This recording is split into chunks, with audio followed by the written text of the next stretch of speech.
Hi, my name is Adrian, and I'm performing a physical assessment. So the first thing I would do is hand washing, and then I'm going to introduce myself to the patient and also providing privacy for the patient. Hello. Hello, my name is Adrian. I'm going to be your nurse for today. I'm going to be performing a head-to-toe assessment. Is that okay? Yes. Okay, and then from there, I'm going to be asking her some basic questions, like just to get like a feel for like her mood and like her general appearance, while at the same time like I'm checking to make sure that the skin tone matches her ethnicity. Can I please have your name and date of birth? My name is Annie Camaro. November 17, 1965. And what is today's date? September 23rd, Of what year? 2022. And what town are we currently in right now? Orange. Okay, great. So from somewhat what I can tell is that the patient is alert and oriented because like she does remember her name, her date of birth, today's date, and also she knows what town that she's in. Her skin color, it does matches her ethnicity, which is of African American descent. So now what we're gonna do now is checking out for her head. So like what I'm trying to see like is there any like asymmetrical things going on like with the head so far? So far everything is symmetrical and good. And I'm gonna be palpating her scalp. So I'm gonna be putting on my gloves. And while I'm palpating her scalp, I'm trying to see like if there's any like cuts or lesions or like bruises going on, or like any possible infestations such as like head lice. So ma'am, I'm gonna be taking off your scarf so that way like I can pipette you. Because of cultural differences, like I do have to ask the patient first because like sometimes like because like she is of a Muslim like religion, they may not feel comfortable like taking off certain pieces of clothing. So far I'm trying to feel her scalp.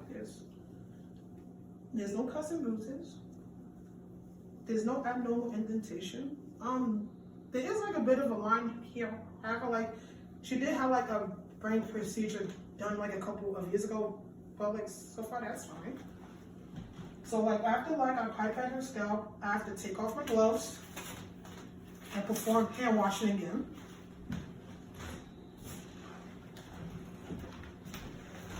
Okay, so the next part, what I'm gonna do,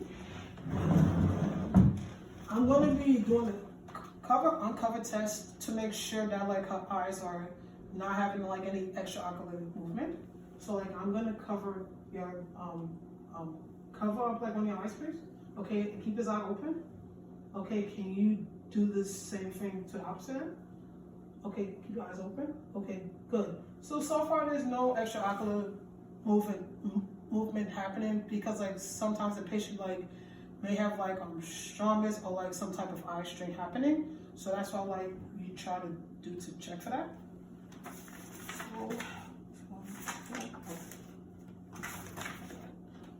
Okay, perfect. So we're gonna check for extraocular movement. So, ma'am, I'm gonna ask you to keep your head still and let your eyes follow the pen light, okay? I'm gonna be checking for the 6 cardinal field.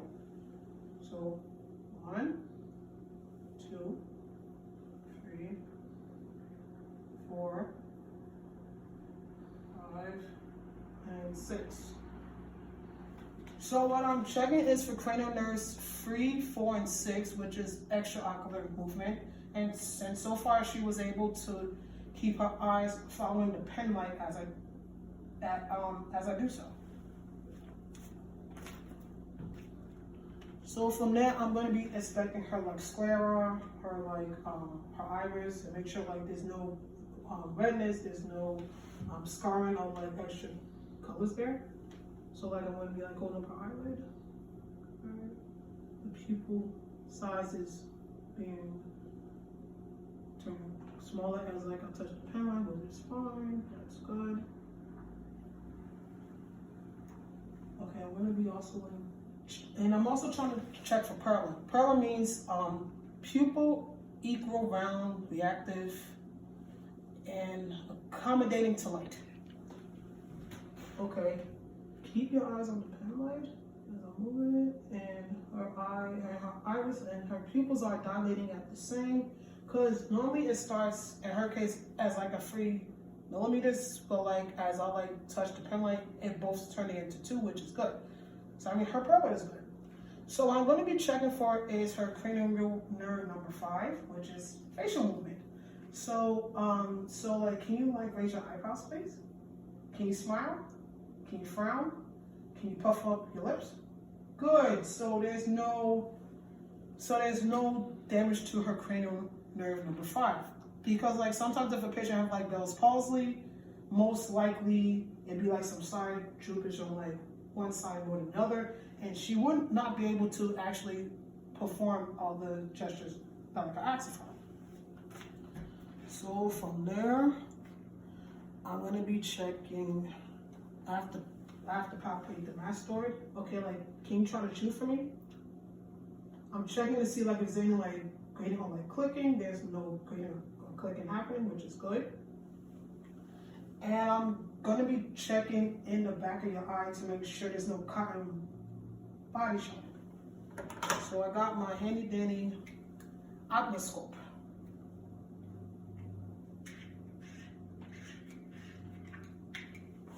So while I'm doing this, I'm going to be explaining to the patient. I'm going to be looking at the back of your eye. Oh, no, I had to write first. I'm just going to be checking your retina to make sure like I'm able to see like a red light reflection.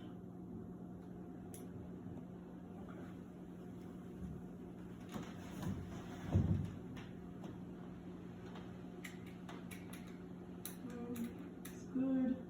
There's no cotton bodies, there's no abnormalities, so I'm going to do the same to the other eye as well.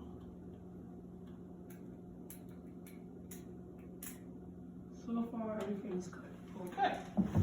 So the next thing I'm going to check is your ears. So for your ears, I'm going to be checking for shape or tenderness or like any sort of pain. So I'm going to be touching the triggers and the pinna. Ma'am, like, do you feel any sort of tenderness, like, as I'm touching your ear? No. Any sort of pain at all? No. No? Good. Okay. I'm going to be using the otoscope to be checking the ear to make sure, like, there's no, like, redness happening or, like, any sort of, like, inflammation. Because she's an adult, I have to pull the pinna up and back. If she was a child, I have to pull it down and back due to the age. And so from there, just checking to make sure there's no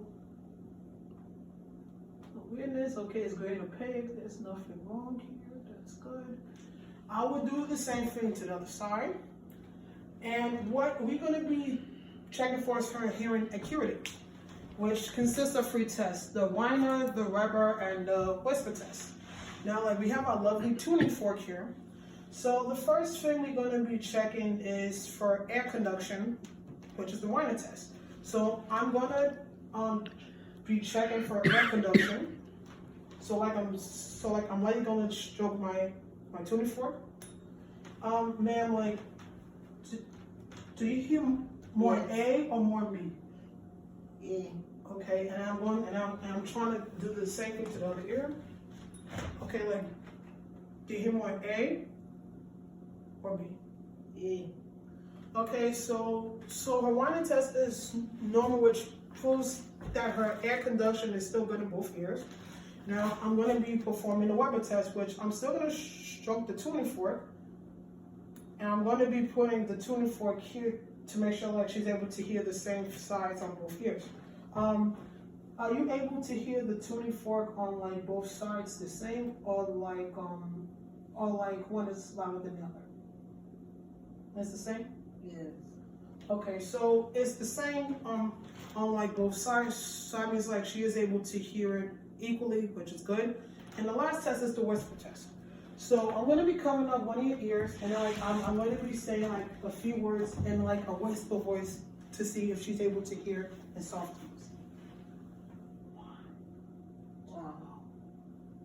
1, 2, 3, 4. Okay, so like her whisper test is normal. So the next part we're gonna be checking for is her nose. To make sure like her septum is not deviated and like palpating her sinuses, such as like this is the frontal sinus and this is the maxillary sinuses, which is fine. So like I'm gonna be holding like when your nostrils closed. Can you like breathe in and out the nostril? Okay, like I'm gonna do the same thing on the other side. Okay, which is good. So the next part I'm gonna be checking is like inside of her nose to make sure like there's no soreness, there's no like redness happening.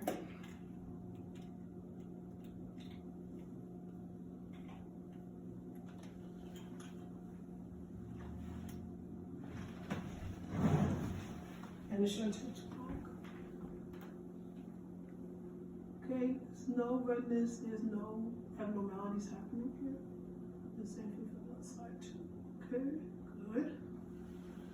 And the last thing I'm going to be checking for is her cranial nerve 2, which is smell.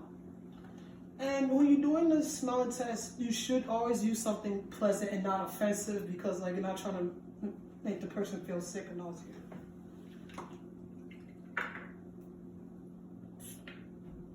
Okay, ma'am, like what do you smell? Okay, flower. Okay, which is good because like this is like a flowers smelling on body spray.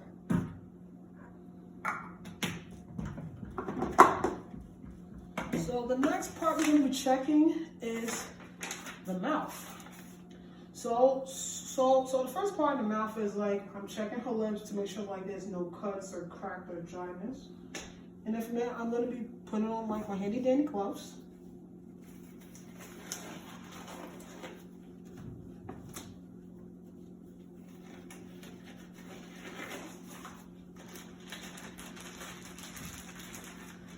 And with my tongue blade, I'm gonna be checking inside of her mouth for like her gums or like any teeth, and also checking the uvula for like the gag reflex.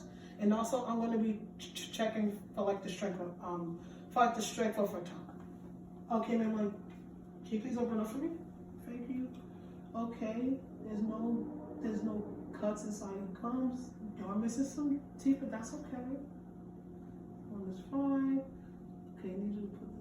Okay, thank you. So like if I was to test like her gag reflex, I can like be pushing along like the uvula, but I don't want to press it too hard because like that may actually make someone gag on purpose, which I'm not trying to do with this.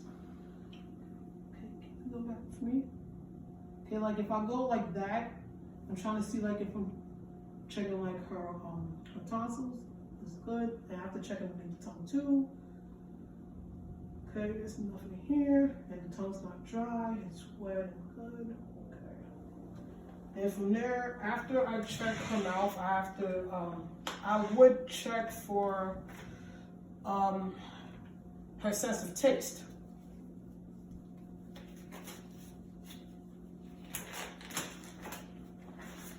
But parts of that, like I have to like wash my hands and take all this off.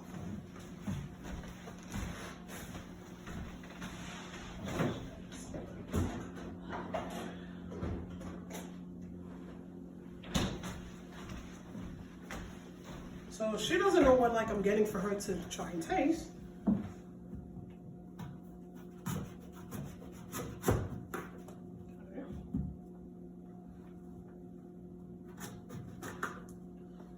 Okay, ma'am, like, what does this taste like to you?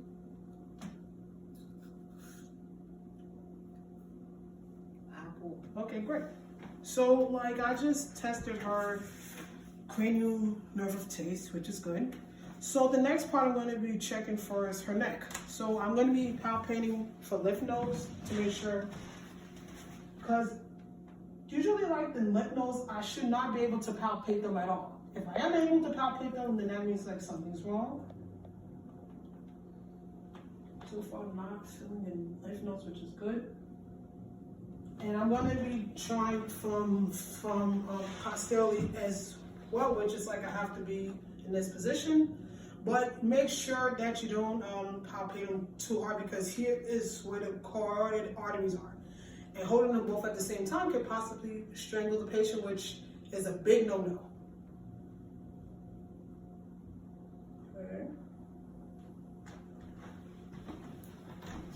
So from there, we are also checking for her trachea to make sure it's not deviated, like, which is right here. And these two places here is her carotid arteries. So if I was to check for this here, it's at a 2+, which is expected. And if I was to check on the other side here, it's a 2+, which is expected. And her her trachea is not deviated, like it's actually in a straight line. And last part, I'm going to auscultate her carotid arteries with my handy dandy stethoscope.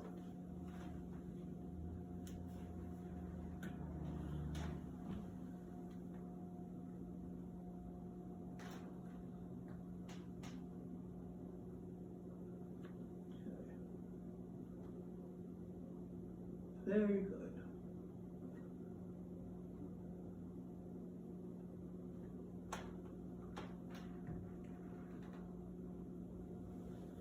Okay.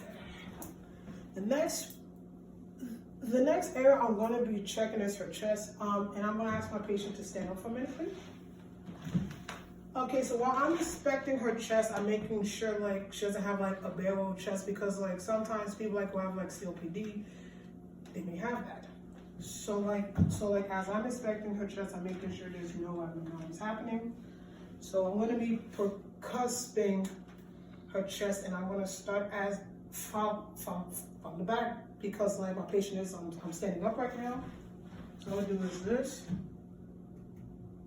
but I'm not percusping her spine. I have to go like in a zigzag direction.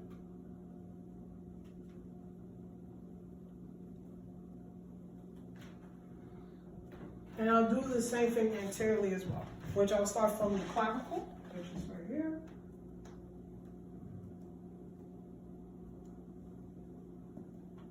While I'm doing this, I'm also checking for tactile firmness, which it can feel like crinkly paper if I was to actually touch her. And so far, I'm not experiencing that at all. So now I'm gonna be also tasting for breath sounds. Like I'm making sure like she doesn't have like any crackles. It could be fine, of course, or any rhonchi, no striders. No adventition sounds. That's what like a normal patient would have. Okay, I'm like, I need you to take a deep breath in and out, and don't rush the patient, because like if you rush the patient, well, like as you checking for breath sounds, like you may miss something important. In, out, in, out, breathe in, breathe out, breathe in, breathe out.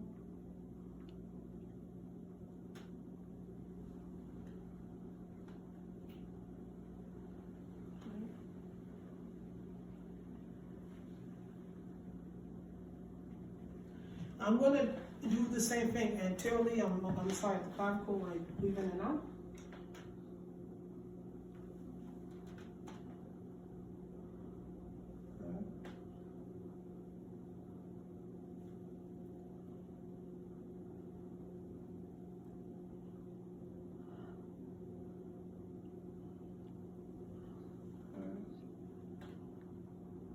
I'm hearing all of her lung fields are clear. There's no adventitious sounds. It's all basically vestibular sounds happening.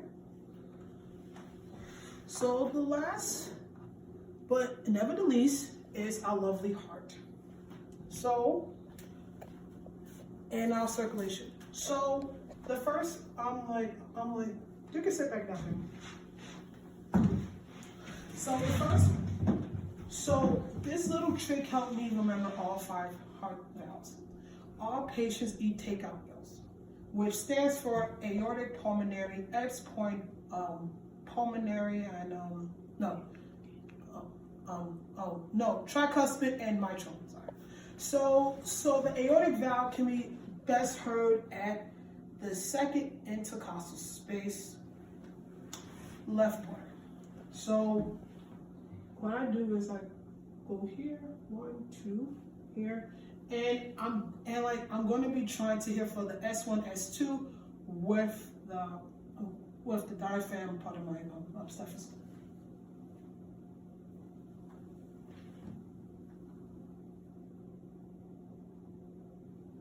Then I'm going to be going to the pulmonary, which is the second intercostal space on the right border, which is not that far. It's right here.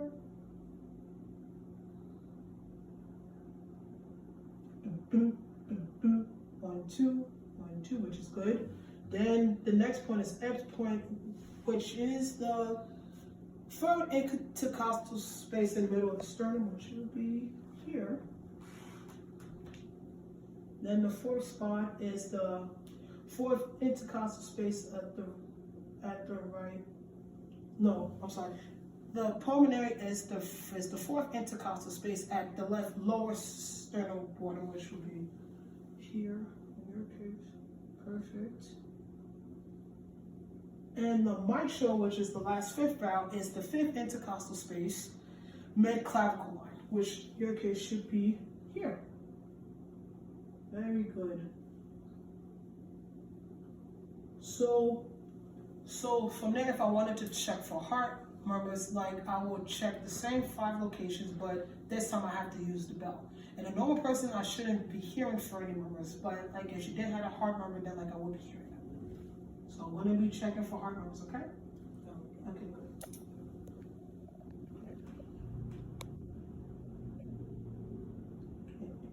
good. Aortic, pulmonary,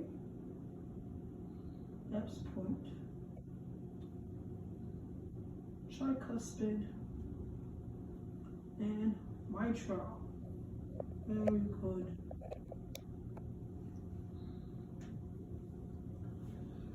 So from there, I'm going to be checking for capillary refill in her fingertips, and I'm going to be checking for other artery points on her as well. Which I don't need all the fingers, but like at least like one finger on like each hand is fine. And for a normal person, the capillary refill, it should be 3 seconds or less. So I'm gonna try this one. Capillary refill is fine. That's good. I'm gonna check for your pulmonary pulse right there. Which if I do like this, should be able to feel it. There you go. Man, you got a strong pulse in this too. Now we'll check up here too. I'm gonna ask my patient to like lay down on the couch as well because I want them to check for lower extremity edema.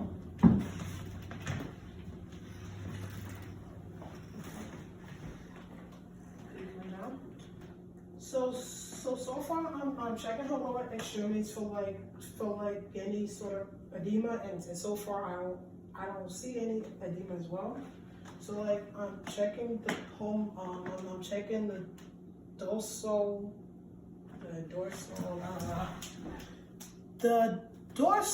tibia. There you go. The dorsal tibia, which will be here, and the posterior tibia is here. Now the popliteal artery, which I call like behind the kneecap, is right here.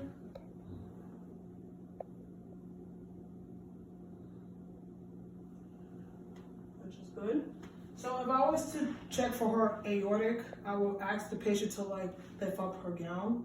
But like I always have to respect privacy and cultural differences. So like in her case, because like she is Muslim, I will not ask her to do that out of respect. But I will ask her like, can I just like palpate for it first?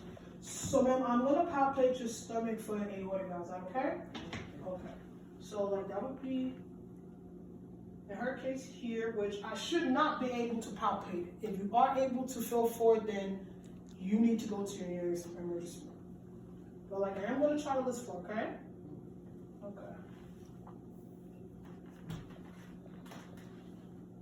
So this would be your aortic valve would be here.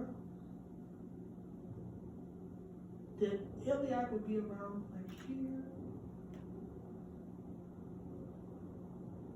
And your femoral artery, it should be around here, but I am have to respect her leg space.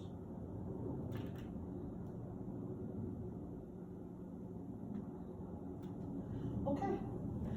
And this will be the end of my physical assessment. And like I'm going to tell my patient, I am done with my physical assessment. Thank you and have a good day. You too. All right, bye-bye. Bye. Bye-bye.